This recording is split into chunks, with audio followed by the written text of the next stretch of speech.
Quiero comenzar leyendo del libro de Isaías, el capítulo 46 y los versículos 9 y 10. Isaías 46, 9 y 10. Estos versículos nos dicen por qué es que Dios es el Dios verdadero. ¿Qué distingue al Dios verdadero de todos los pretendientes, los que dicen ser pero no son? Dice aquí Dios: acordaos de las cosas pasadas desde los tiempos antiguos, porque yo soy Dios y no hay otro Dios, y nada hay semejante a mí. ¿Por qué? Versículo 10. Que anuncio lo por venir desde el principio, y desde la antigüedad lo que aún no era hecho. Que digo, mi consejo permanecerá y haré todo lo que quiero. Ahora, otro texto que necesitamos leer es Amós 3:7, un texto muy bien conocido. Porque no hará nada Jehová el Señor sin que revele su secreto a sus siervos los profetas. Ahora, basado en estos dos textos, Isaías 46, 9 y 10 y Amós 3:7, podemos alcanzar 4 conclusiones. 1. Dios conoce el fin desde el principio. Dios conoce cabalmente el futuro desde un pasado en el cual Él vive.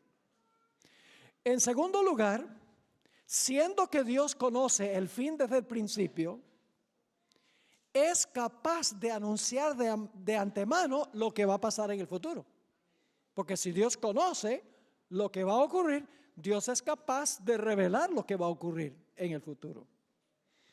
Número 3, Dios no es un observador pasivo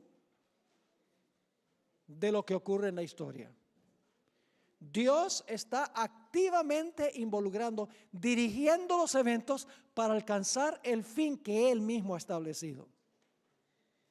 Por eso dice, haré todo lo que quiero, dice en Isaías 46 y el versículo 10. Y 4, Dios no mantiene en secreto sus planes para el futuro, sino que revela a sus siervos los profetas lo que va a ocurrir en el futuro. De estos dos pasajes podemos sustraer estas conclusiones. En esta serie de 2 temas vamos a estudiar una profecía que se ha cumplido parcialmente, pero no todavía en su plenitud. Y vamos a ver que Dios tiene el poder no solo de anunciar lo que va a suceder en el futuro, sino de intervenir para que toda la historia ocurra como Él ha dicho que va a ocurrir. Desde el inicio de nuestro estudio, quiero decirles que nuestro estudio apelará al intelecto, a la razón y a la lógica. Voy a decir algunas cosas que posiblemente parezcan recalcitrantes, pero no es la intención en este tema ni en el siguiente ofender a nadie.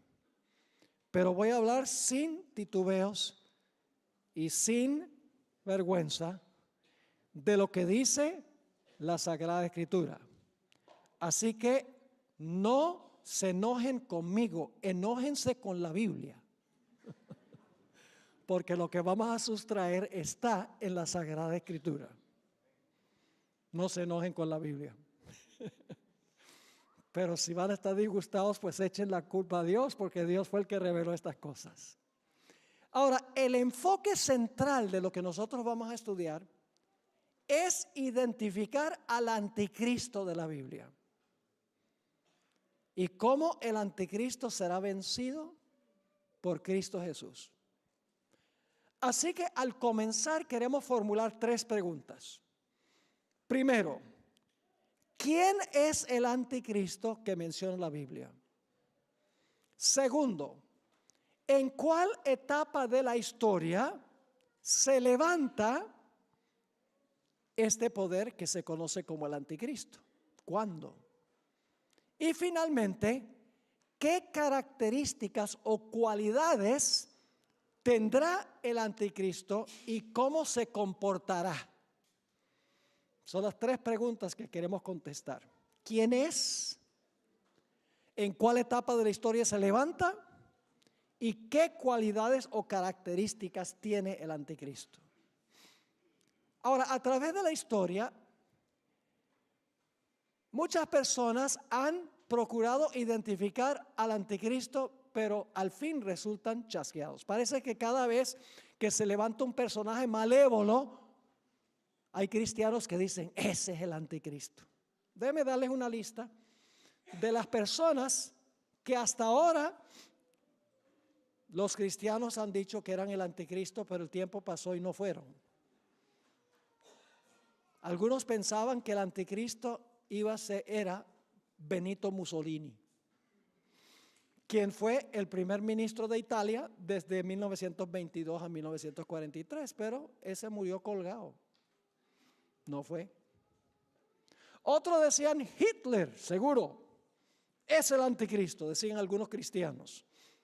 Era el Führer de Alemania desde 1934 a 1945.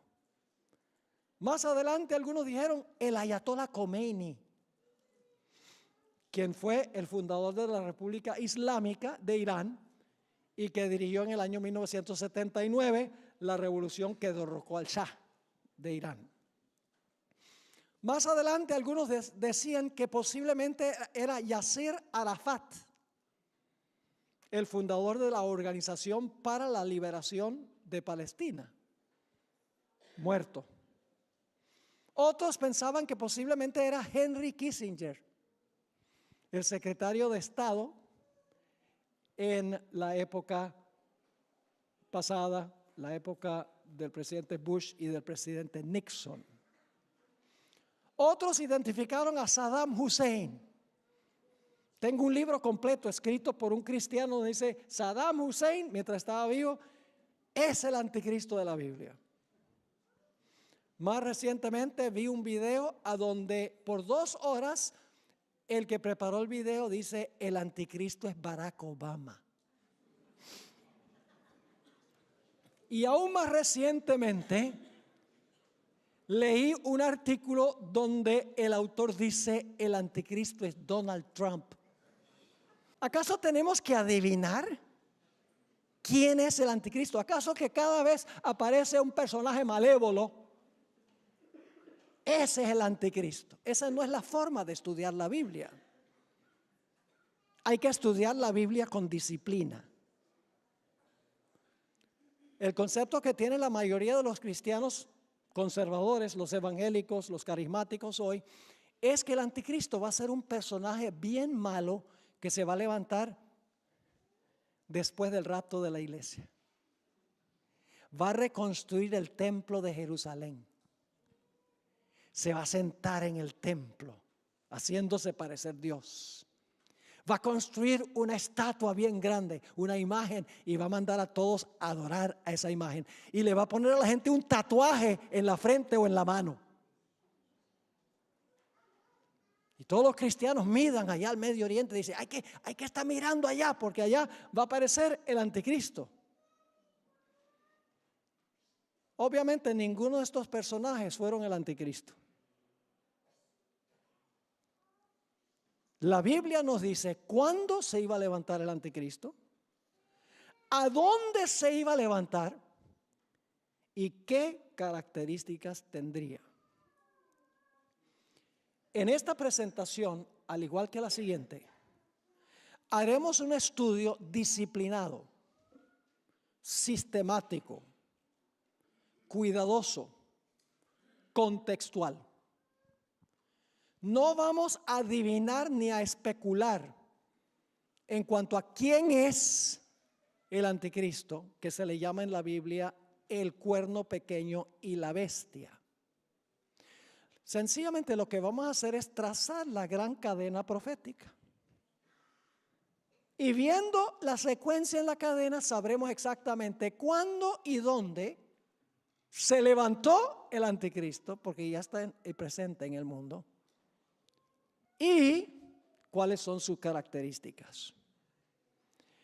Elena White, en el libro La Educación, página 161, escribió lo siguiente: la historia que el gran yo soy ha trazado en su palabra, al unir los eslabones de la cadena profética desde la eternidad pasada hasta la eternidad futura, nos dice dónde estamos hoy en el transcurso de los siglos y qué es lo que se puede esperar del futuro. Todo lo que la profecía anunció que sucedería hasta el presente ha sido registrado en las páginas de la historia y podemos estar seguros de que todo lo que falta se cumplirá en su orden.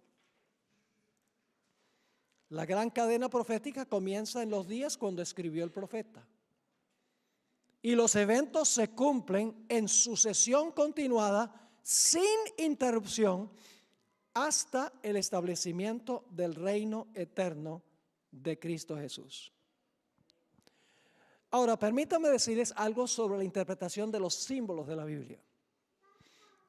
El libro de Daniel, específicamente el capítulo 7 que vamos a estudiar esta noche, usa muchos símbolos.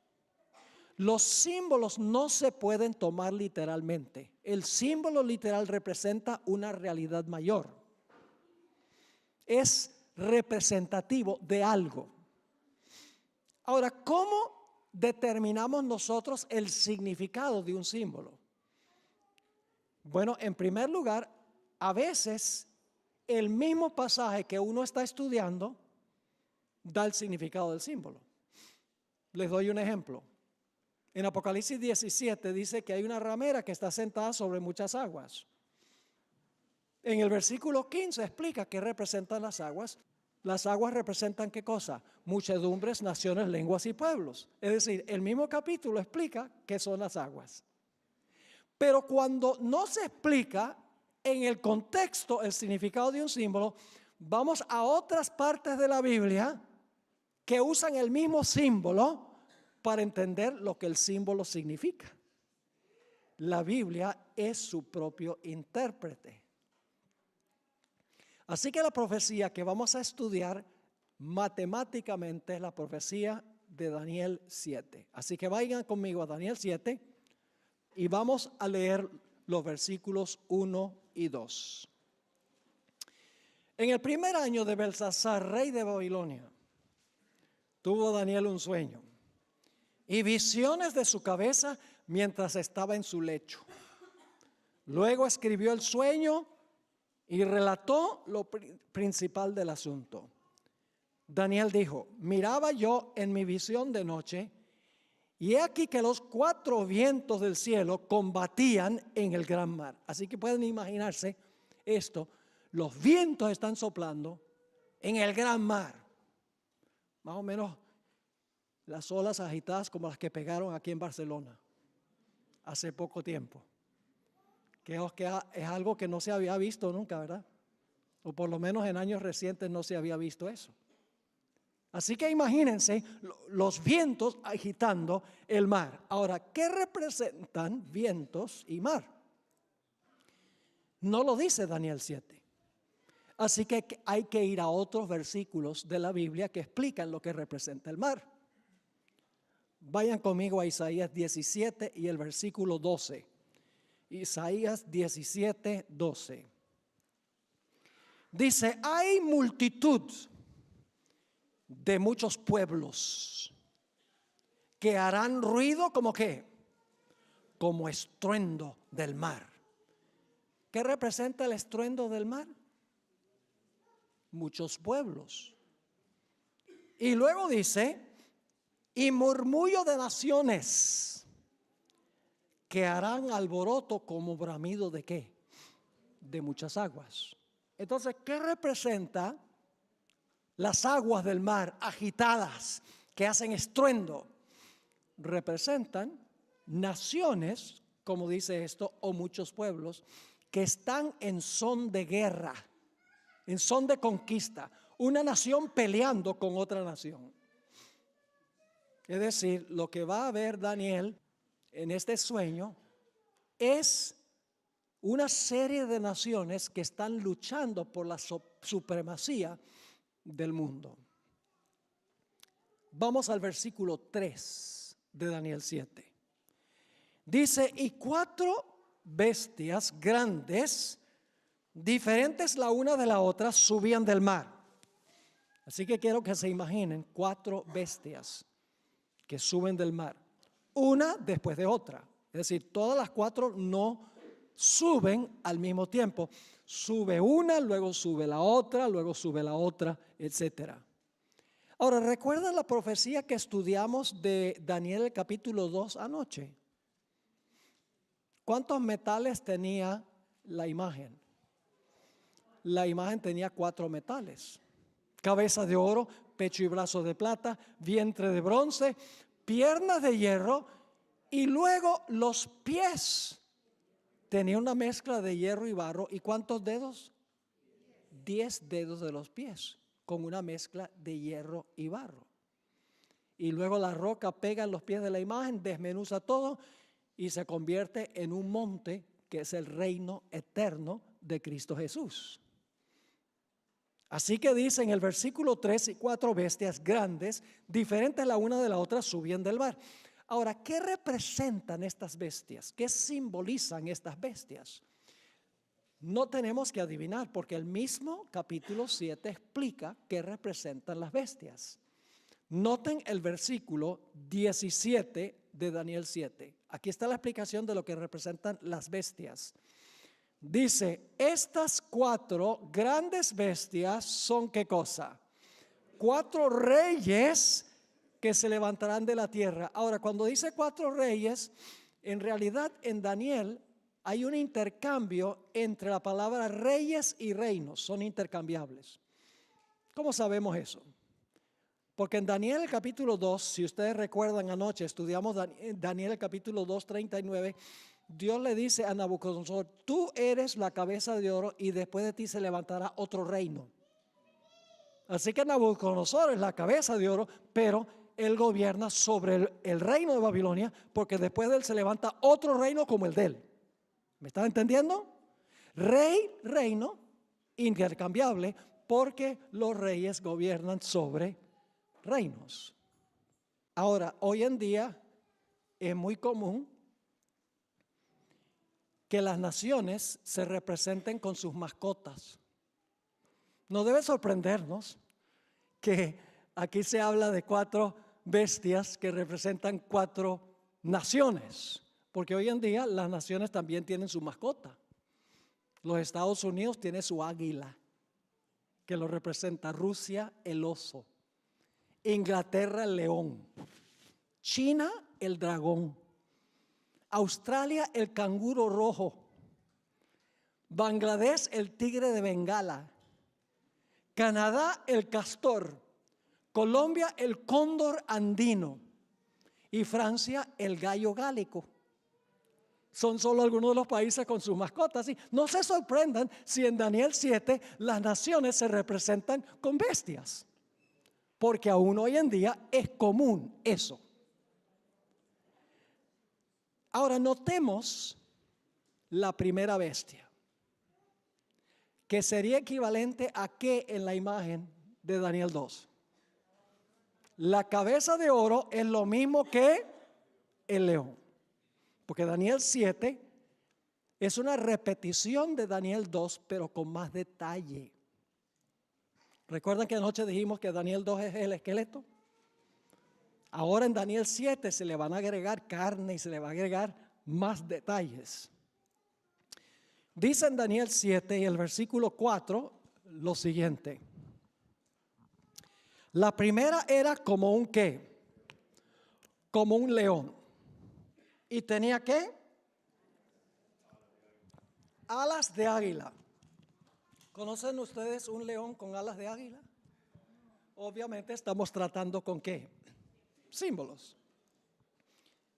Cada detalle es un símbolo que representa algo. Así que dice, la primera ala como león, tenía alas de águila.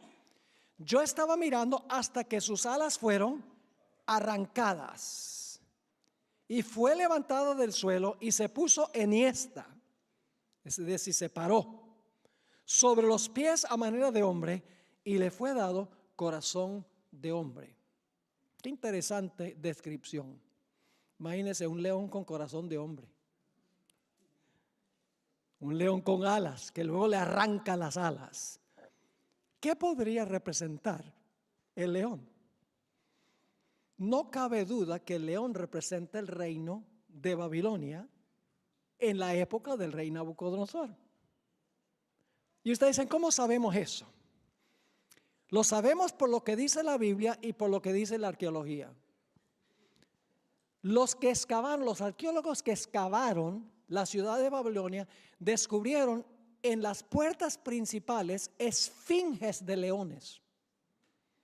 Es decir, el león era muy predominante en las entradas a la ciudad de Babilonia. Además de eso, la Biblia, y claro, no podemos leer todos los versículos, pero se lo voy a mencionar. La Biblia explícitamente se refiere a Babilonia como un león. En Jeremías 51:38, si están anotando, y Jeremías 50:44, dice que Babilonia es como un león. Daniel 7 no dice Babilonia es el león, pero en Jeremías, que vivió poco antes de la visión de Daniel 7, dice que el león representa a Babilonia. En Deuteronomio 28:49 se encuentra un versículo muy interesante. Este capítulo presenta las bendiciones y las maldiciones del pacto. Es decir, en este capítulo Dios le dice a Israel, si ustedes son obedientes, estas son las bendiciones que van a caer sobre ustedes. Pero si son desobedientes, estas van a ser las maldiciones que van a caer sobre ustedes. En el versículo 49 habla de una de esas maldiciones que iba a caer sobre Israel si eran desobedientes a Dios. Y fíjense lo que dice en ese versículo. Jehová traerá contra ti, es decir, contra Israel, una nación de ¿qué? De lejos, del extremo de la tierra. Esto está hablando de Babilonia. ¿Y qué dice? Que vuele como ¿qué? Que vuele como águila, nación cuya lengua no entiendas. Es decir, que la arqueología y la Biblia nos dice que Babilonia es representado como el león y Babilonia se presenta con alas de águila en otros textos. Así que sabemos que el primer reino es el mismo reino de la cabeza de la imagen. Representa a Babilonia. La cadena profética comienza con ¿qué reino? Con Babilonia, que gobernaba en los días de Daniel. Tenemos un punto de comienzo. ¿Cuándo comienza la cadena?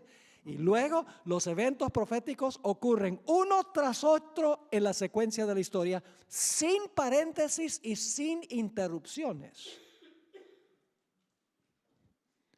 Ahora, ¿qué significa que las alas le son arrancadas? Vamos a encontrar en unos momentos que las alas en la Biblia representan rapidez de conquista.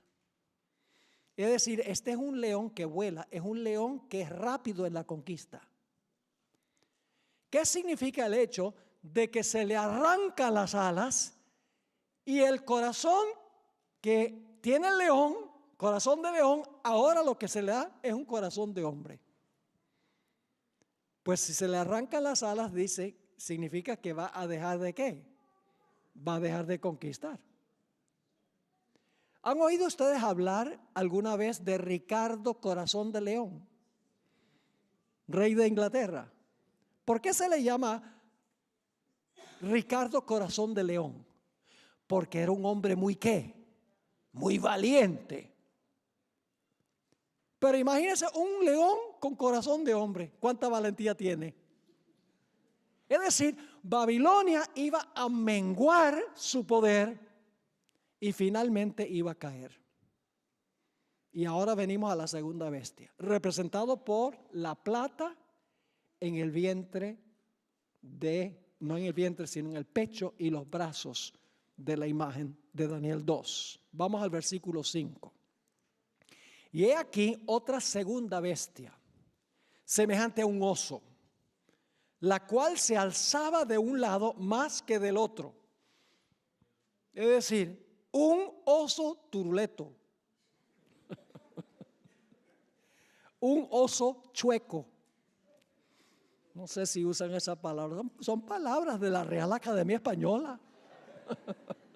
Así que dice, he aquí otra segunda bestia, semejante a un oso, la cual se alzaba de un lado más que del otro. Es decir, el oso está más alto en un lado que en el otro. Y tenía en su boca 3 costillas entre los dientes. ¿Qué acababa de hacer? Había devorado. ¿Qué cosa? Al leoncito. El oso le ganó al león. Sigue diciendo, y le fue dicho así, levántate, devora mucha carne. ¿Qué representa el oso? No tenemos que adivinar. Porque cuando miramos el capítulo 8, que no tenemos tiempo de leer el capítulo 8, solamente le voy a describir. En Daniel el capítulo 8 habla de un carnero. El carnero tenía 2 cuernos. Uno de los cuernos era más alto que el otro.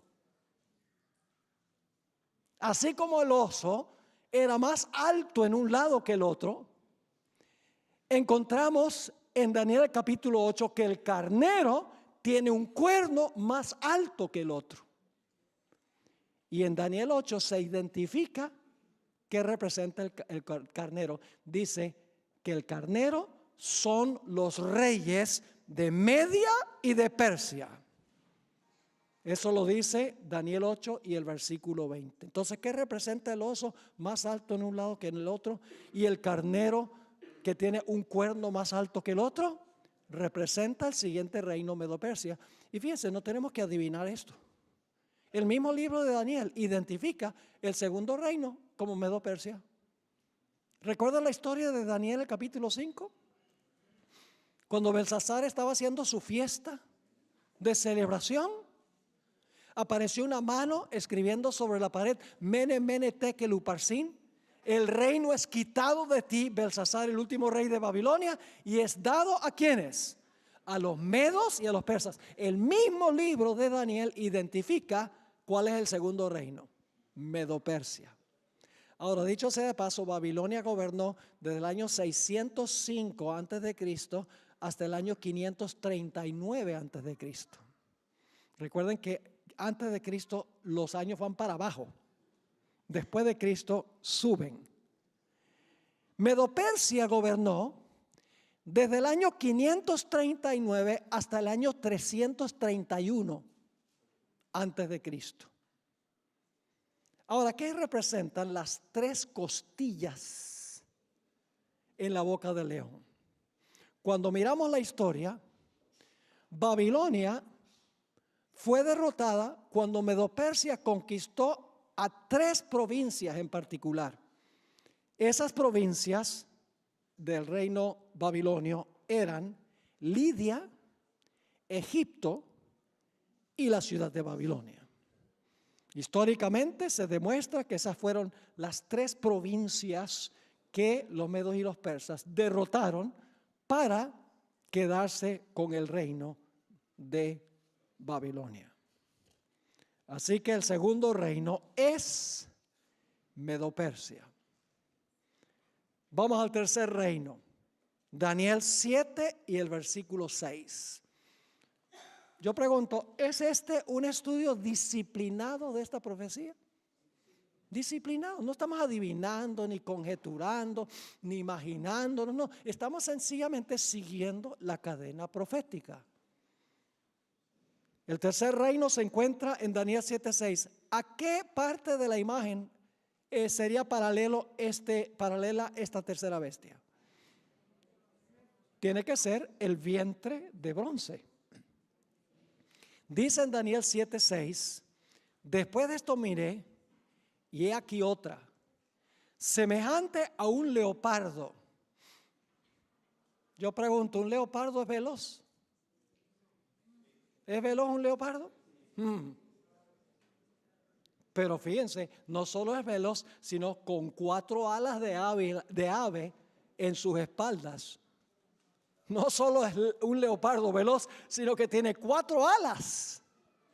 Una bestia súper veloz para la conquista. En un momento se los voy a comprobar. Ahora, ¿qué representa este leopardo? Dice que el leopardo, la profecía, tiene 4 alas de ave. Tenía también esta bestia, ¿cuántas cabezas? 4 cabezas, y le fue dado dominio. ¿Qué representa esta tercera bestia, el leopardo? No cabe duda que representa a Grecia. No hay que ir a la historia para saber qué es Grecia. El mismo libro de Daniel identifica el tercer reino como Grecia. Y ustedes dicen, ¿dónde? En el siguiente capítulo, el capítulo 8. Si ustedes leen el capítulo 8 y el versículo 5 al 8, que no vamos a leer ahora, nada más les voy a describir, van a encontrar que se habla de un macho cabrío que se levanta y acaba con el carnero. ¿Qué representaba el carnero? Medo-Persia. Y ahora viene un macho cabrío para acabar con el carnero. Y fíjense que allí dice que el macho cabrío venía tan velozmente que no tocaba tierra, como el leopardo tenía alas para volar. Y luego dice que este macho cabrío tenía un cuerno notable que se identifica como su primer rey. ¿Cuál fue el primer rey del reino griego? Alejandro Magno. Y luego dice que el cuerno notable fue quebrado y en su lugar salieron 4 cuernos. ¿Cuántas cabezas tenía el leopardo? 4. ¿Cuántos cuernos tiene el macho cabrío? 4. ¿Están viendo los paralelos? Y en Daniel 8, claramente en el versículo 20 dice que el macho cabrío representa a Grecia. Es decir, para identificar a Babilonia no hay que ir a la historia. Medo-Persia, Daniel 5 lo explica. Y Grecia, el tercer reino, lo explica claramente Daniel 8. ¿Vamos bien? Y luego tenemos, dicho sea de paso, el cuerno que se quiebra es Alejandro Magno. ¿Y qué pasó cuando murió Alejandro Magno? Pueden leerlo en la historia. Como él no tenía sucesor, él no tenía familiar a quien entregarle el reino, su reino fue dividido en 4 partes. La historia indica claramente eso, exactamente como dice la profecía de la Biblia. Pero ahora hay una cuarta bestia. Un dragón. Ahora no se le llama dragón, pero la descripción es de un dragón.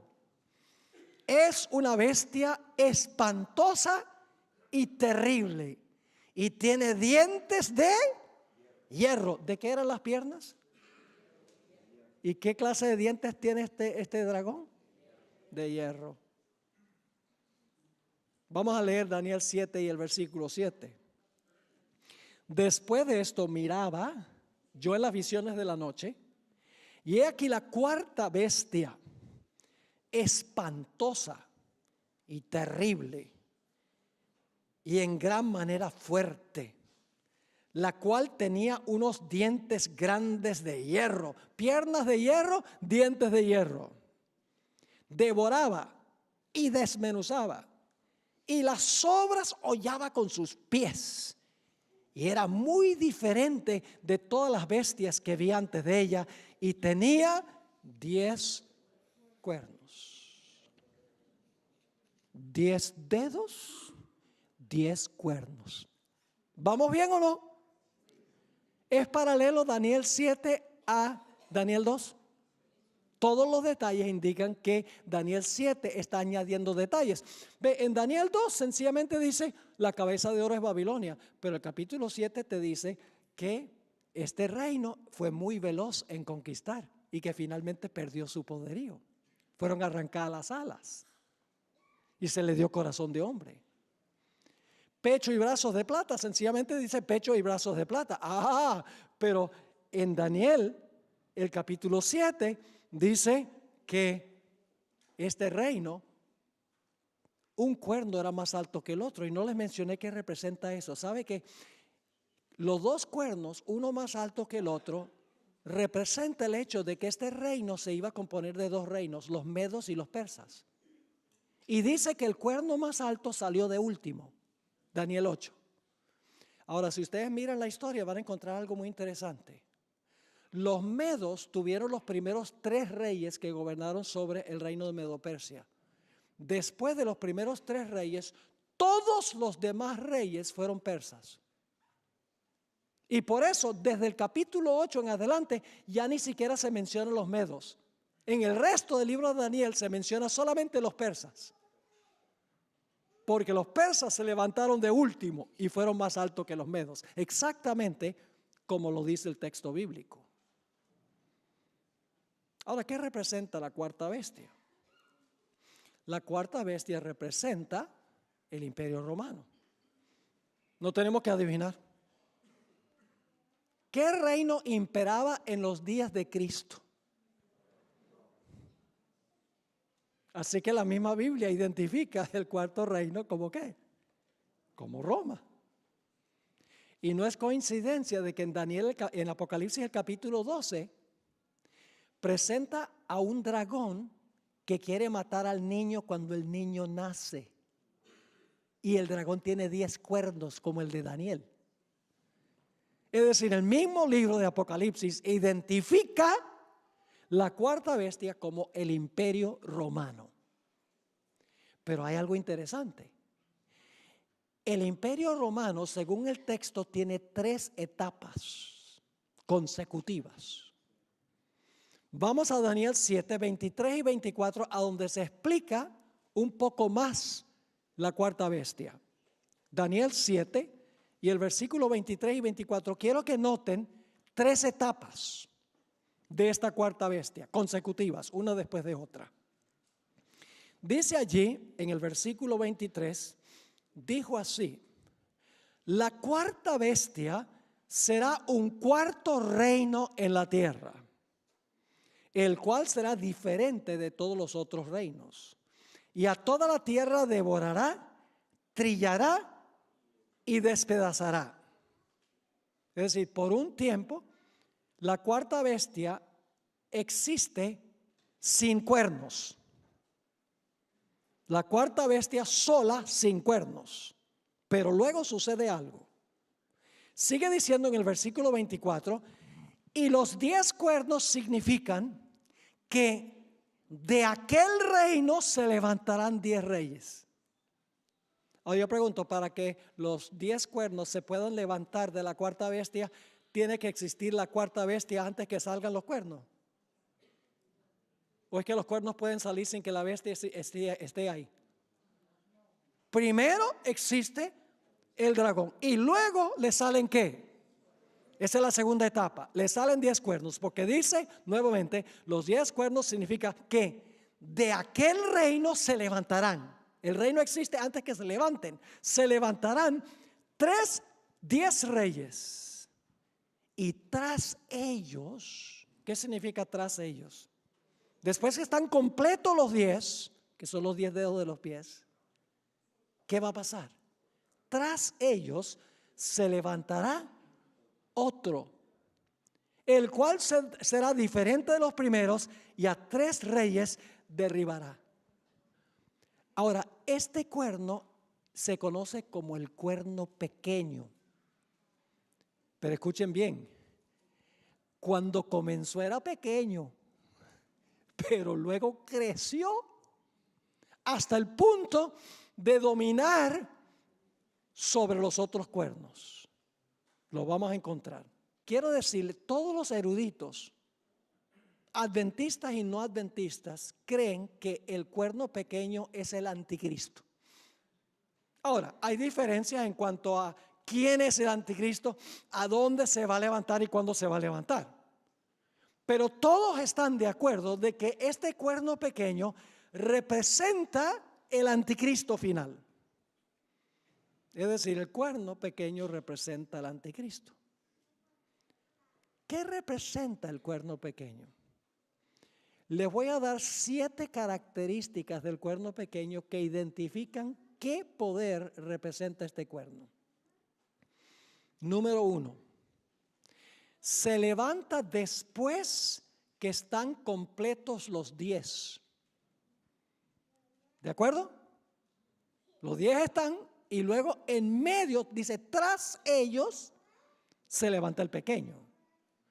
La primera característica es, se levanta después que están completos los 10 cuernos. Ahora, ¿qué representan los 10 cuernos? Representan las divisiones de lo que hoy es Europa. Cada nación con su cultura, cada nación con su idioma, cada nación con sus costumbres. Europa es el resultado de las invasiones bárbaras. Francia fue establecido por los francos, Inglaterra por los anglosajones, los alemanes por los alemani, los visigodos, ¿dónde? ¿Dónde? ¿Los visigodos? España, muy bien. Se demoraron ustedes en contestar eso. Los visigodos de España.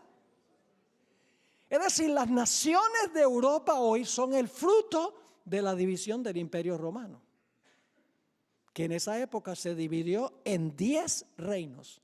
Y no voy a mencionarlos ahora, pero ustedes pueden leer en los libros de historia que el Imperio Romano, como resultado de las invasiones de las tribus bárbaras, se dividió en 10 reinos. ¿Y saben cuándo estuvieron completos los 10 reinos? Los 10 reinos estuvieron completos en el año 476 después de Cristo. 476. Todos los 10 cuernos estaban ya completos en esa fecha. Así que debemos buscar un poder que se levanta después que el imperio se ha dividido en 10 reinos, después del año 476 después de Cristo. Esa es la primera característica. La segunda característica es que este cuerno pequeño tiene que haberse levantado en Europa occidental. Y ustedes dicen, ¿por qué en Europa occidental? Mejor en los Estados Unidos. Pero no, se levanta en Europa occidental. ¿Cómo sabemos eso? Porque la profecía dice que se levanta entre los 10. Y los 10 representan las divisiones de lo que fue el Imperio Romano, las naciones de Europa. Es decir, el cuerno pequeño tiene que levantarse en algún lugar de Europa occidental. Y es más, tiene que ser un poder romano. Y ustedes dicen, ¿por qué razón? Muy sencillo, porque el cuerno pequeño sale de la cabeza del dragón y el dragón representa a Roma. No solamente se levanta en Europa occidental, sino que va a ser un poder romano, porque se levanta de la cabeza de la cuarta bestia que representa a Roma. Característica número 3. Desarraigó a 3 de los 10. Es decir, había 3 cuernos que obviamente estaban opuestos al cuerno pequeño, y fue necesario que el cuerno pequeño arrancara a esos 3 para tener dominio total y completo. No podía comenzar a gobernar en forma absoluta sin antes arrancar a 3 de los 10. Así que las primeras 3 características son, en primer lugar, tiene que levantarse después del año 476 después de Cristo, cuando los 10 reinos están completos. Segundo lugar, tiene que levantarse en Europa occidental, más específicamente Roma. En tercer lugar, en la historia tiene que haber arrancado a esos 3 cuernos para subir a la supremacía. No podía gobernar supremo hasta que arrancara a esos 3 reinos. 4 características más se encuentran en el versículo 25. 4 características más. Y hablará palabras contra el Altísimo. Apocalipsis, que vamos a estudiar mañana, Apocalipsis 13, porque es una profecía paralela a Daniel 7. Solo que en Apocalipsis 13 se le llama al cuerno pequeño la bestia, pero es el mismo poder. En realidad encontramos que Apocalipsis 13 dice que las grandes palabras que habla el cuerno pequeño, dice, hablará blasfemias contra el Altísimo. Es decir, las grandes palabras que habla contra el Altísimo el cuerno pequeño son blasfemias. Así que tenemos que identificar qué son blasfemias. ¿Cómo define la Biblia blasfemia? La siguiente característica es que iba a ser un poder perseguidor. Iba a perseguir a los fieles de Dios. Porque sigue diciendo en el versículo 25, y a los santos del Altísimo, ¿qué? Quebrantará. Que significa que los iba a perseguir a los que eran fieles a Dios. Pero no es lo más serio. Sigue diciendo, y pensará en cambiar los tiempos y la ley. Inclusive iba a profesar tener el poder para cambiar ¿qué? La ley de Dios, la ley del Altísimo. Y luego dice que iba a gobernar por tiempos y la mitad de un tiempo. Así que 7 características. 1, tiene que levantarse después del año 476 después de Cristo. Segundo, tiene que levantarse en Europa Occidental de Roma. En tercer lugar, tiene que arrancar a 3 de los 10 cuernos para ascender a la supremacía. 4, va a hablar blasfemias contra el Altísimo. 5, va a perseguir a los fieles de Dios. 6, iba a pensar que podía cambiar la ley de Dios. Y finalmente iba a gobernar por tiempos y la mitad de un tiempo. Para aquellos que no son adventistas, que están aquí en esta tarde, no quiero que se ofendan con lo que voy a decir ahora. No estoy hablando de ustedes como individuos. Aquí estamos hablando es de imperios, de naciones. Estamos hablando de sistemas, no de todas las personas que se encuentran dentro de esos sistemas.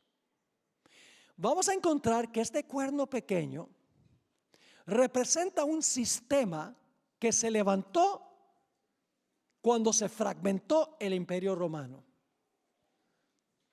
Este sistema tiene muchas personas que aman a Dios, personas sinceras, personas dedicadas al Señor, pero no conocen toda la luz.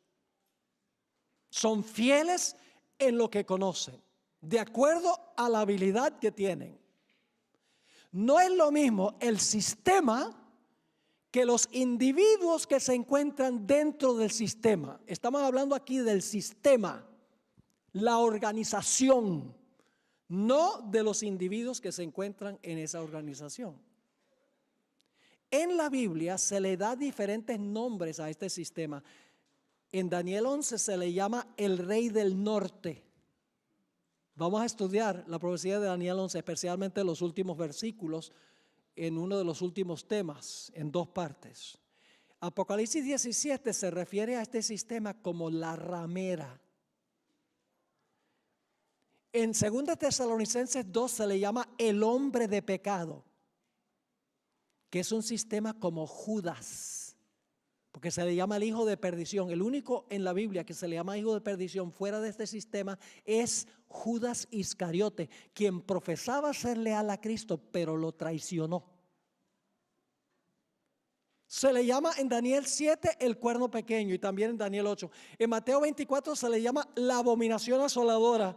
En Apocalipsis 13 se le llama la bestia. En Primera de Juan, el anticristo. Todos estos nombres denotan el mismo sistema. Ahora alguien podrá decir, pero pastor, ¿cómo puede usted distinguir entre un sistema y la gente que está dentro de ese sistema? Si los individuos están dentro del sistema, entonces son parte del sistema, ¿verdad? No necesariamente. Les voy a dar ahora una ilustración para que se den cuenta que un sistema puede ser apóstata sin que todos los que están en el sistema sean apóstatas. Voy a hablarles por unos momentos de la iglesia judía de la época de Cristo. Yo pregunto, ¿el pueblo judío era apóstata en los días de Cristo? Sí, Señor. ¿Qué hicieron? El Sanedrín. El Sanedrín condenó a Jesús a muerte. Los líderes espirituales tenían al pueblo engañado. Es decir, como entidad, como organización, como iglesia, era apóstata. Pero no todo el que estaba dentro del sistema era apóstata. Jesús denunció a este sistema, mucho más fuerte que lo que yo voy a denunciar, el sistema del anticristo. Jesús se refirió a ellos como hipócritas, asesinos, guías ciegos, sepulcros blanqueados, generación de víboras y serpientes. Wow, no muy políticamente correcto. Y luego Jesús dijo, ¿cómo escaparéis al castigo del infierno? Y les dijo, el reino será quitado de vosotros y dado a gente que produzca los frutos. Jesús condenó el sistema apóstata, pero no todo el que estaba en el sistema era apóstata. En ese sistema estaban los 12 apóstoles, un remanente fiel. En ese sistema estaba Nicodemo, que se convirtió a Jesús. En ese sistema estaba José de Arimatea, el que le dio el sepulcro para sepultar a Jesús. En ese sistema estaba el sabio Gamaliel, profesor del apóstol San Pablo. Y en ese sistema estaba inclusive Saulo de Tarso. Y en el día del Pentecostés, 3,000 laicos salieron del sistema y se unieron a la iglesia cristiana. Yo pregunto, ¿es posible que un sistema sea apóstata sin que los individuos, todos los individuos en el sistema sean apóstatas? Sí. Así que aquí nosotros vamos a hablar es de sistemas, de una organización apóstata, no de los individuos en ese sistema. Así que no se sientan aludidos si no son adventistas del séptimo día. Los amamos y los queremos. Y Dios los trajo aquí con un propósito muy especial esta tarde. Ahora surge la pregunta, ¿qué representa, qué sistema representa este cuerno pequeño? Vamos a mirar las características. Vamos a mirarlas más detenidamente ahora. En primer lugar, dijimos que el cuerno pequeño se levanta después de ¿qué fecha? Después del año 476 después de Cristo, porque tenían que estar los 10 reinos completos cuando el cuerno pequeño se levantó, porque se levanta entre los 10 cuernos.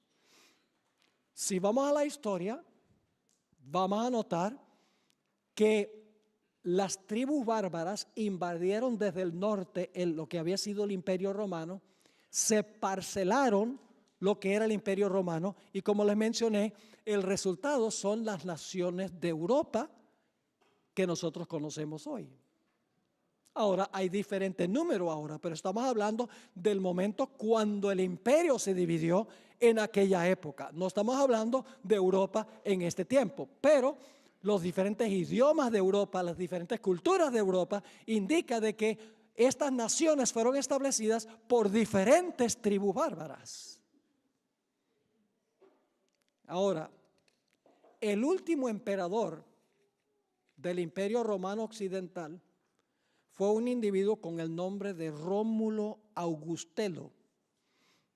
Fue depuesto en el año 476 y después de eso no hubo emperador en el Imperio Occidental. Los historiadores nos dicen que lo que fue el Imperio Romano estaba en una situación desastrosa en el año 476. Todo desmoronado, violencia, guerras. Y las naciones bárbaras buscaron a alguien que pudiera poner ley y orden. Y yo puedo leerles citas de autores católicos donde ellos dicen esto. Como todo estaba en desorden, ellos apelaron al Papa, que en ese tiempo se conocía como el obispo de Roma, y les dijo, no solamente debes gobernar sobre la iglesia, sino que también debes poner orden en la esfera civil. Y ahí comenzó el gobierno de iglesia y Estado del papado. ¿Recuerdan los pies de la imagen? ¿Cuántos dedos? 10. Después están completos los pies con 10 dedos y el hierro está ahí porque es una continuación del hierro de las piernas. Se le añade, ¿qué cosa? Se le añade barro. ¿Y qué representa el barro según estudiamos? Representa la iglesia. ¿Y qué representa el hierro? El poder civil. Iba a unirse la iglesia con el Estado. Y en Daniel 7, entre los 10 cuernos, se levanta un cuerno pequeño que claramente es religioso, pero gobierna sobre los cuernos que son reinos civiles. Así que el papado sí se levantó. Ese es el sistema que profetiza esta profecía de Daniel 7. El papado se levantó después del año 476. Característica número 2. ¿Está Roma en el Imperio Occidental? ¿Está Roma en Europa Occidental? Sí. ¿Específicamente Roma? Yo pregunto, ¿el cuerno pequeño tiene que ser romano? ¿Por qué?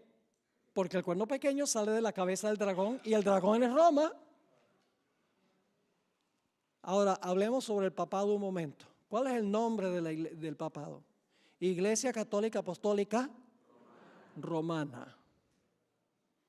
¿Cuál es su localidad geográfica? Roma. ¿Cuál es su idioma? Latín, el idioma del Imperio Romano. ¿Qué números usa? Pueden ver los monumentos en el Vaticano, números romanos. ¿Cómo es la arquitectura? Romana. ¿De dónde adquirió su religión? Ojalá tuviera tiempo de hablar de eso. Su religión la obtuvo de los paganos. Específicamente el día del sol. Constantino era un pagano que adoraba el invencible sol.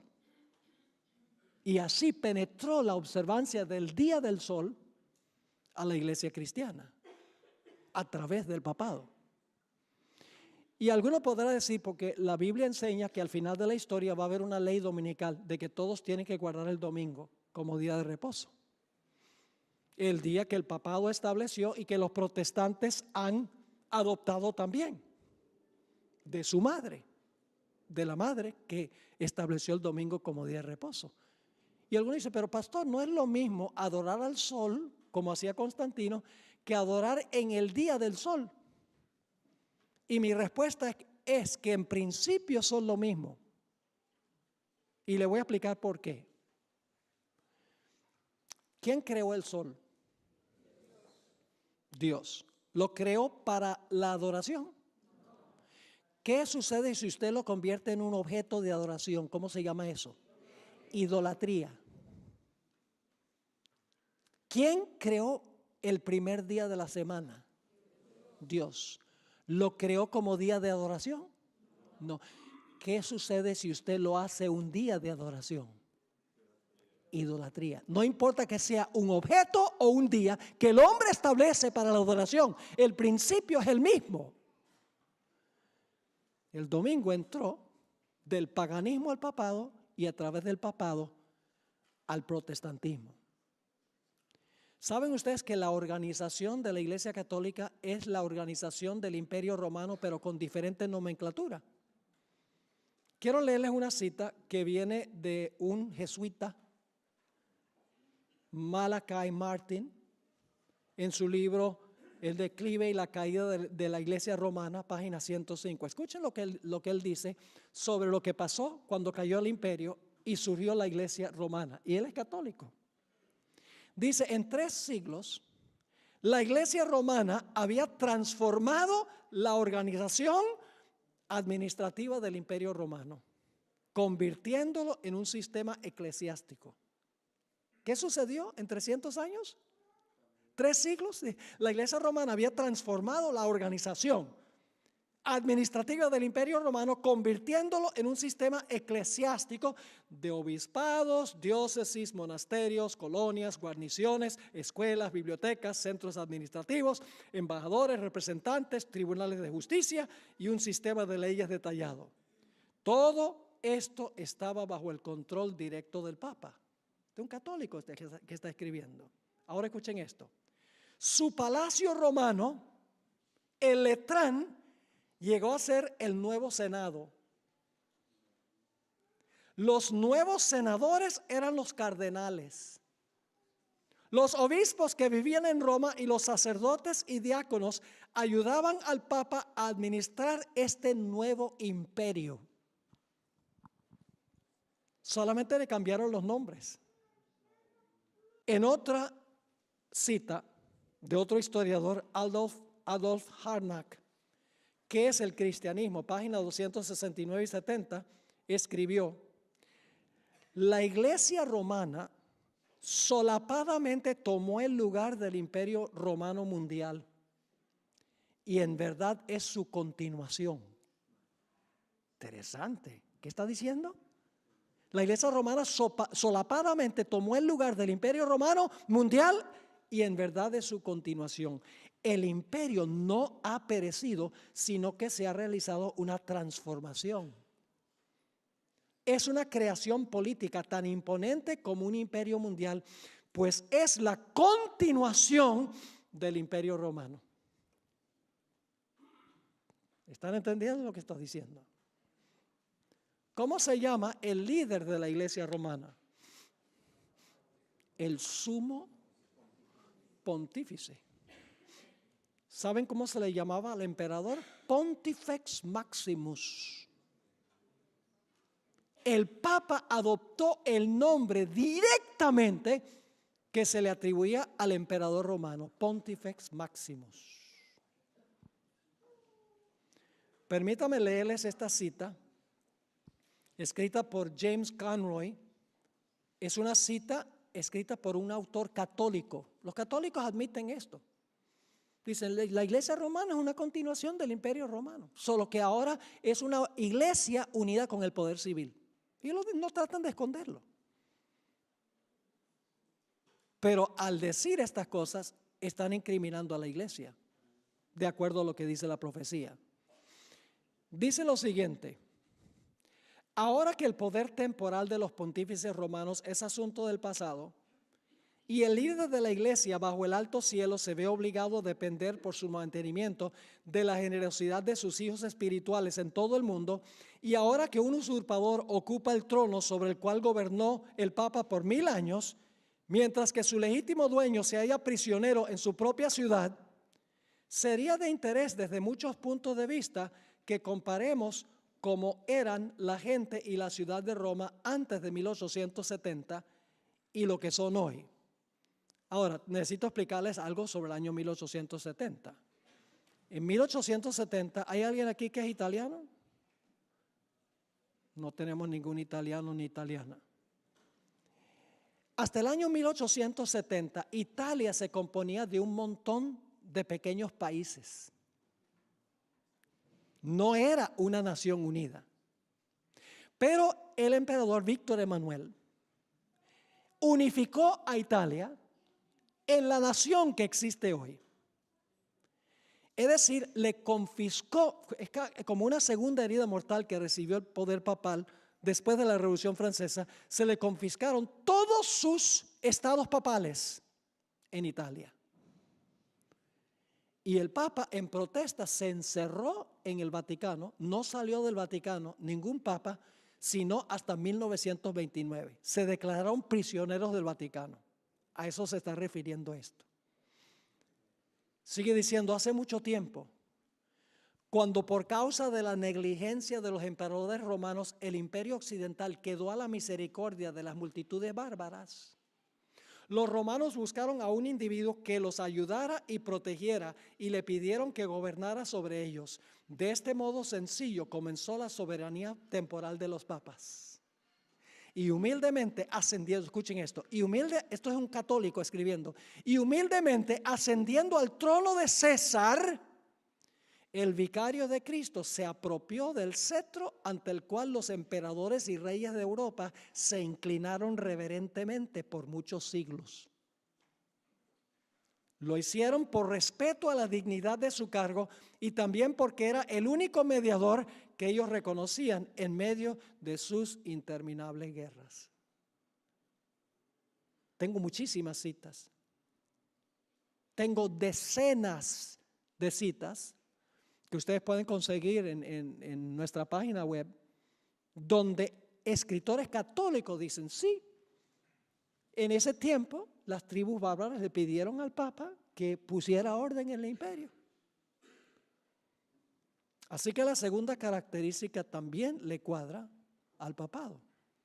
Se levantó en Europa Occidental, más específicamente en Roma. Todas sus características son romanas. Continúa en forma dividida como iglesia y Estado lo que antes había sido el imperio romano. La tercera característica es que el cuerno pequeño iba a arrancar a 3 de los cuernos. La historia es muy interesante. Resulta que de los 10 reinos que existían en Europa, había 3 que eran rebeldes a la autoridad del obispo de Roma. Los érulos, los vándalos y los ostrogodos.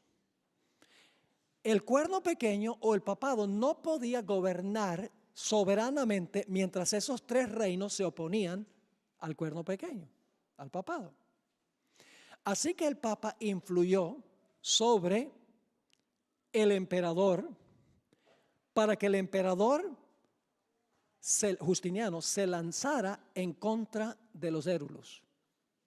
Y en el año 493 los érulos fueron arrancados de raíz. No hay una nación en Europa hoy que desciende de los érulos. Fueron arrancados de raíz. Daniel, el capítulo 7, dice que los 3 cuernos fueron arrancados de raíz. Pero luego quedaban todavía los vándalos.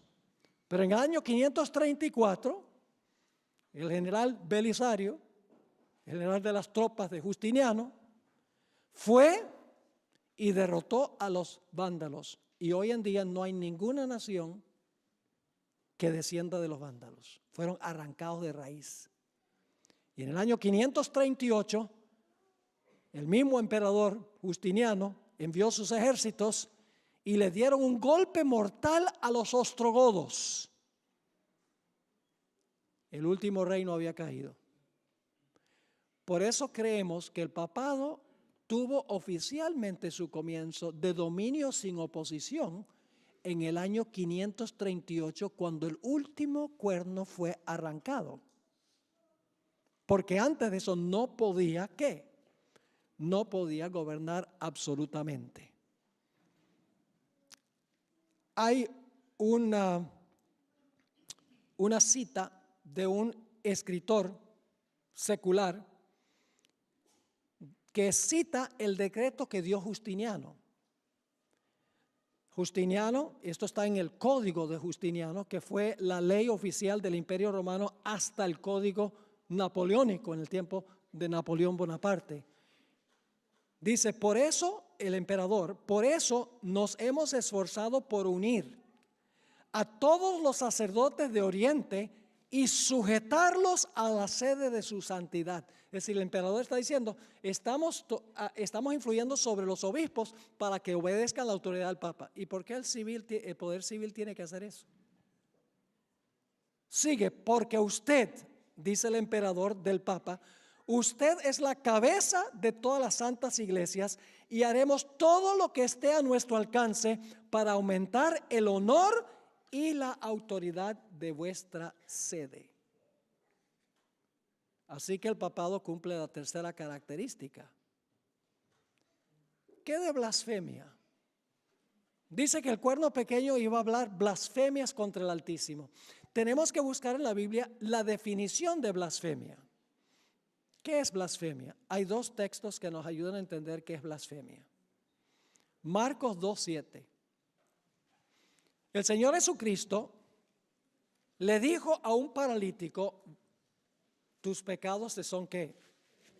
Tus pecados te son perdonados. ¿Tenía Jesús derecho de perdonar pecados? Sí, él sí. Pero los fariseos pensaban que él tenía derecho de perdonar pecados. No.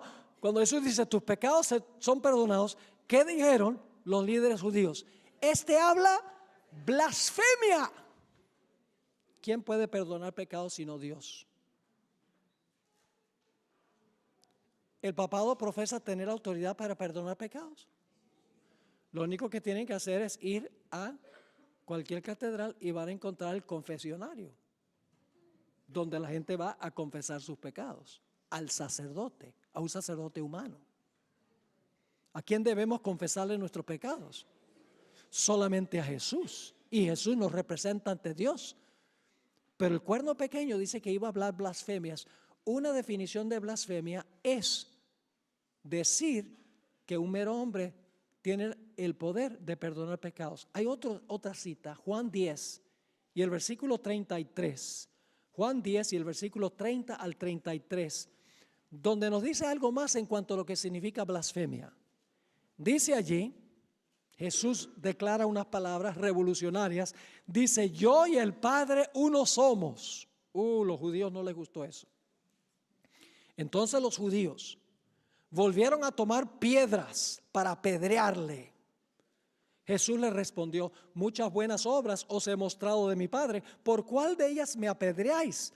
Le respondieron los judíos diciendo, por buena obra no te apedreamos, sino por la blasfemia, porque tú siendo hombre te haces Dios.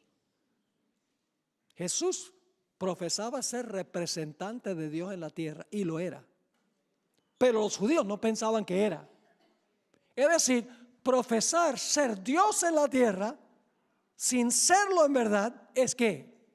Blasfemia. Yo pregunto, a través de la historia, tal vez no tanto con Francisco ahora, ojalá yo tuviera tiempo de hablarles de Francisco, pero déjenme decirles, nosotros tenemos a 4 personas que van a venir de nuestro ministerio acá el lunes. Hemos traído algunos materiales. Uno de esos materiales es un dispositivo que tiene 8 temas que prediqué en diciembre sobre la estrategia de los jesuitas para tomar dominio del papado y los reyes de la tierra. Es una serie muy interesante que vamos a tener disponible. Hoy en día el Papa Francisco no dice yo soy Dios en la tierra porque vivimos en una sociedad sofisticada. Pero nosotros no tenemos que comprobar que hoy en día el papado profesa que el Papa es Dios en la tierra. Solamente tenemos que hacerlo durante el periodo en que el papado gobernó. Porque esta profecía está hablando del periodo pasado que gobernó el papado. Y ustedes saben que a través de la historia pasada, los papas profesaban ser el vicario de Dios en la tierra, que significa el que ocupa el lugar de Dios en la tierra.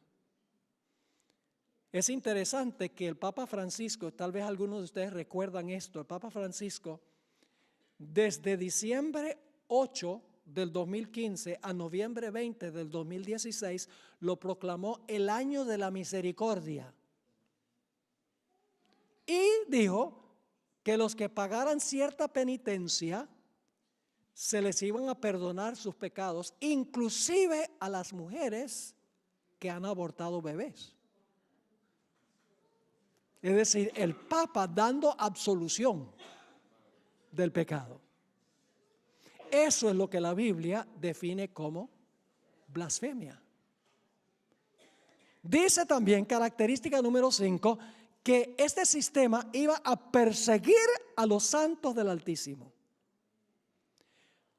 ¿Persiguió el papado durante su periodo de apogeo a los fieles de Dios?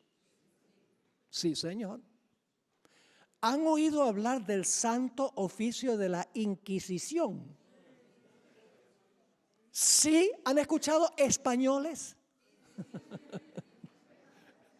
Aquí donde tuvo el origen. ¿A quiénes perseguían? A judíos, musulmanes y herejes. Los quemaban en la hoguera. Los torturaban. En un momento les voy a mencionar algo más sobre eso. Juan Pablo II escribió un documento donde pedía perdón por todas las persecuciones que el papado ha lanzado en contra de la gente. Francisco I hizo un viaje a Torre Pellice, en el Piamonte, en Italia, y allá se reunió con los valdenses que fueron salvajemente perseguidos y les pidió perdón por todas las persecuciones que el papado había lanzado en contra de los valdenses, admitiendo que en verdad la iglesia apóstata persiguió a los que no estaban de acuerdo con ella. Hubo un español con el nombre de Juan Antonio Llorente que trabajó en la Inquisición, escribió varios tomos español. Todavía se pueden conseguir esos tomos donde él describe en detalle todo lo que hizo la Inquisición en España. Es una historia lóbrega y triste. En América Latina, la Inquisición funcionó en 3 países: en Colombia, en México y en Perú. Hace varios años tuve la oportunidad de visitar la ciudad de Lima, Perú. Y un lugar que siempre había querido visitar era el Palacio de la Inquisición. Yo sé que aquí hay varios peruanos porque me lo han dicho. En la entrada, ahora me dicen que ahora como que han eliminado eso, pero todavía estaba allí cuando yo fui. 2 veces en realidad visité el Palacio de la Inquisición. Cuando uno entraba, encontraba un mural grande ilustrando un auto de fe en la plaza de armas, donde estaban procesando, quemando en la hoguera a herejes. Luego, la guía nos llevó a la Cámara de las Torturas, donde mostraron todos los implementos que usaba la Inquisición para torturar a los que no estaban de acuerdo con la iglesia.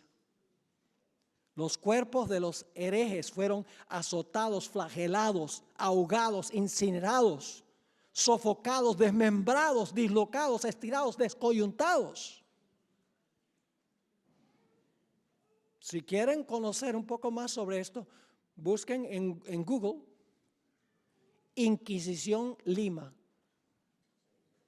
Yo pregunto, ¿esta característica le cuadra al poder papal? ¿Persiguió a los fieles de Dios? Sí, Señor. ¿El papado profesa haber cambiado la ley de Dios? Sí, Señor. Permítame leerles una cita de una enciclopedia católica que se llama Prompta Biblioteca. Yo tengo, esta es un comentario de la Iglesia Católica de mucha reputación. Tiene 10 volúmenes. Yo tengo los 10 volúmenes, alguien me los regaló, aunque es bastante antiguo.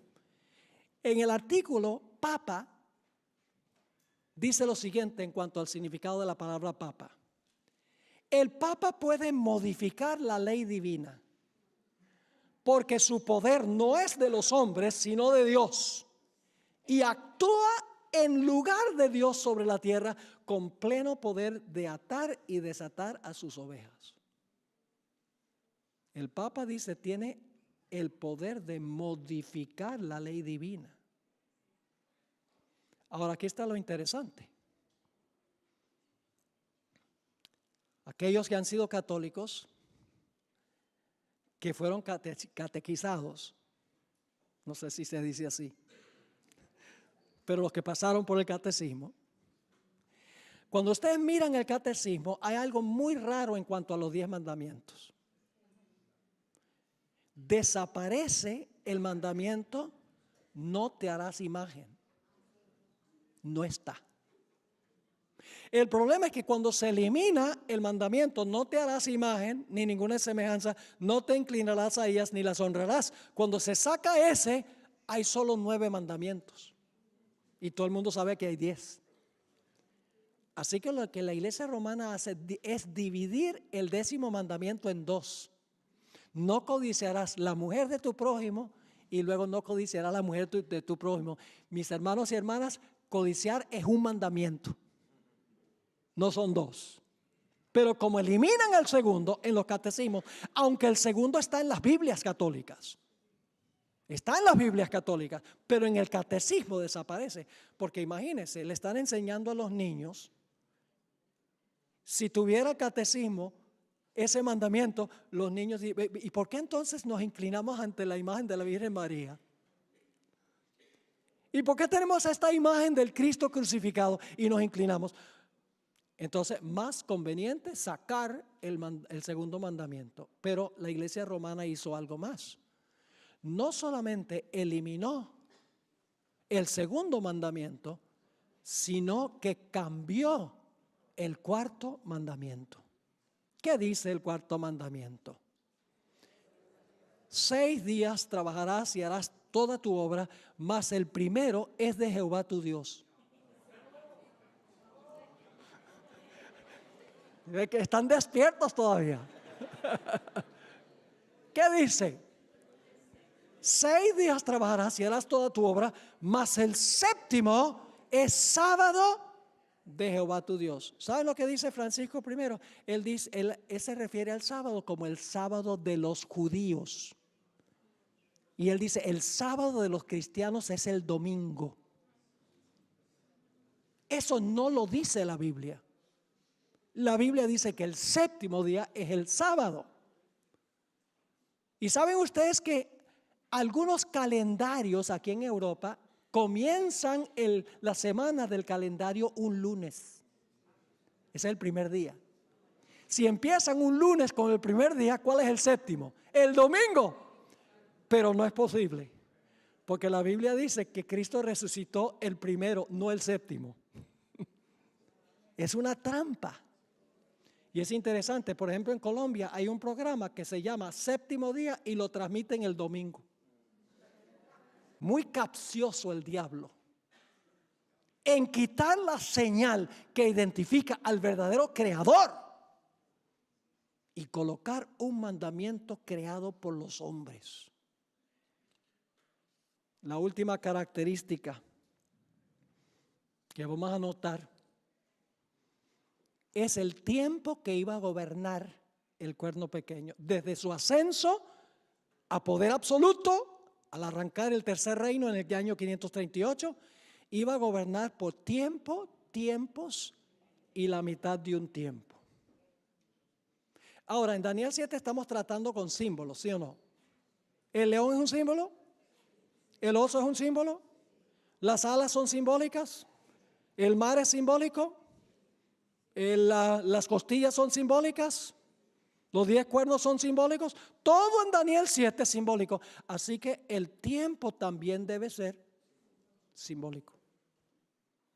Hay tiempo literal y tiempo profético, que es simbólico. Ahora, ¿qué significa tiempo, tiempos y la mitad de un tiempo? Bueno, la palabra tiempo significa un año. ¿Recuerdan que Dios le dijo a Nabucodonosor 7 tiempos pasarán sobre ti?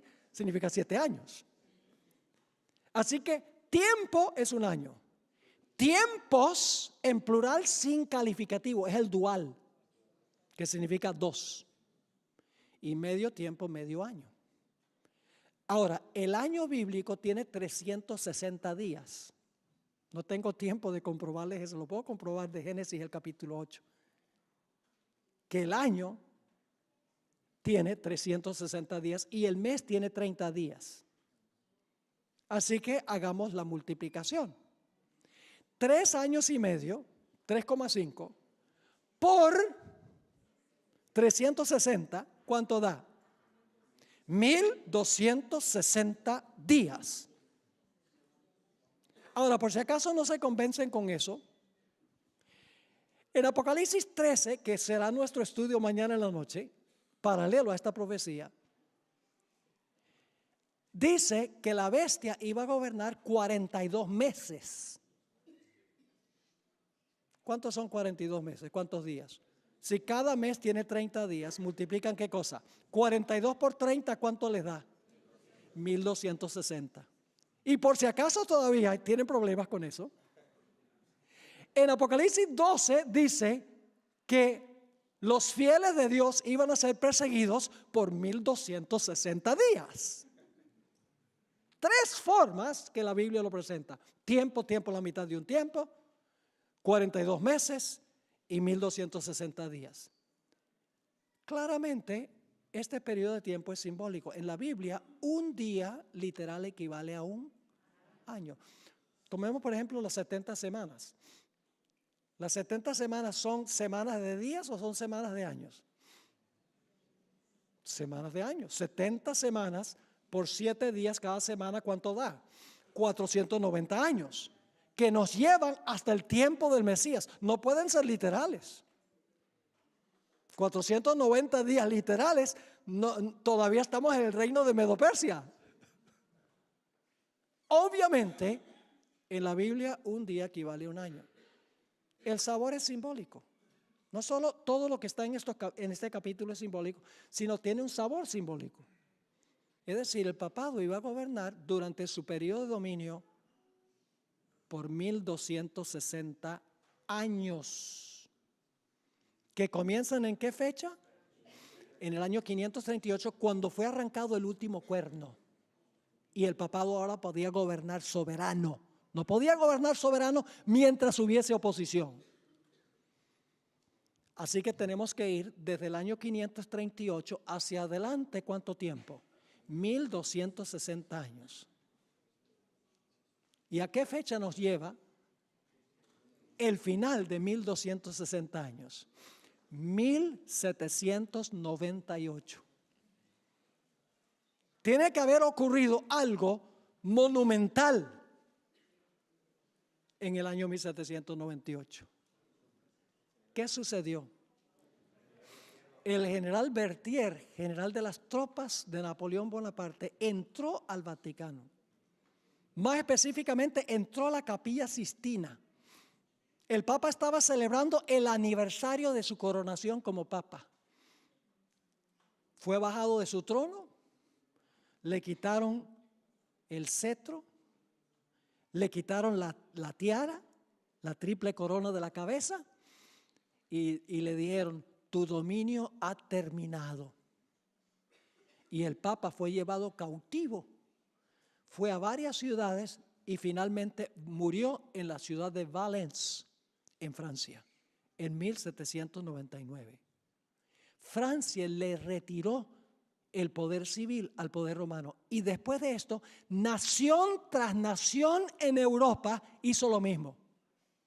Y se formaron los gobiernos democráticos del mundo occidental. Ahora termino con esto. Hay una cuarta etapa de este poder. No se menciona en Daniel 7. Daniel 7 nos lleva nada más hasta el año 1798, el fin de los 1260 años. Pero en Apocalipsis 13:3 dice que la bestia, que es lo mismo que el cuerno pequeño, esto lo estudiamos mañana en la noche, la bestia, dice, recibió una herida mortal. ¿En qué fecha? 1798, pero su herida mortal fue. Hoy estamos viendo el sanamiento de la herida del poder papal, inmiscuyéndose con los gobiernos civiles del mundo, este papa ecuménico. especialmente tratando el tema del cambio climático, que es una pasión de los gobernantes del mundo, al igual que de Francisco I. La pobreza, la inmigración, todos estos asuntos son los tópicos de conversación del Papa y de los gobernantes del mundo. El Papa quiere echarse al bolsillo los gobernantes para usar el poder civil para hacer lo que el papado hizo con el poder civil durante el periodo de su dominio. ¿Les quedó claro lo que estudiamos esta noche? Matemático, nada de especulación. La cadena profética, vamos a repasarla: Babilonia, Medo-Persia, Grecia, el Imperio Romano. Se divide el Imperio Romano en 10 reinos. Sale un cuerno pequeño, arranca 3 y llega a gobernar sobre todos 1260 años. Dice que tiene poder para perdonar pecados. Dice que tiene el representante de Dios en la tierra. Persigue a los que no están de acuerdo con ella. Se levanta en Roma, es un poder romano. Gobierna por 1260 años. Todas las características caben con un solo poder, y es el papado romano. Ahora, si no regresa mañana, solamente van a tener la mitad de la historia. Porque mañana vamos a hablar de qué fue lo que le dio la herida mortal al papado. El papado fue herido con la espada. Tenemos que entender qué significa la espada. Así que no se pierdan el próximo emocionante episodio. Mañana en la noche. Oremos. Padre Celestial, gracias te damos por la palabra profética más segura. Gracias porque no tenemos que especular ni adivinar.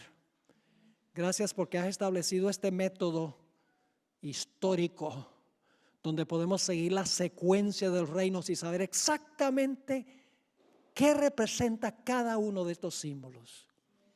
Señor, posiblemente hay personas aquí esta noche que para ellos esto es una sorpresa. Te ruego, Señor, que tú impresiones su corazón para que sepan que no estamos criticándolos a ellos como individuos, sino que estamos hablando de un sistema. Y que tú llamas a tu pueblo a salir de ese sistema, salir de ella, pueblo mío. Gracias te damos por tu compañía. Pedimos que nos continúes bendiciendo durante el transcurso de esta semana. Te lo imploramos en el nombre precioso de Cristo, nuestro amante Salvador. Amén.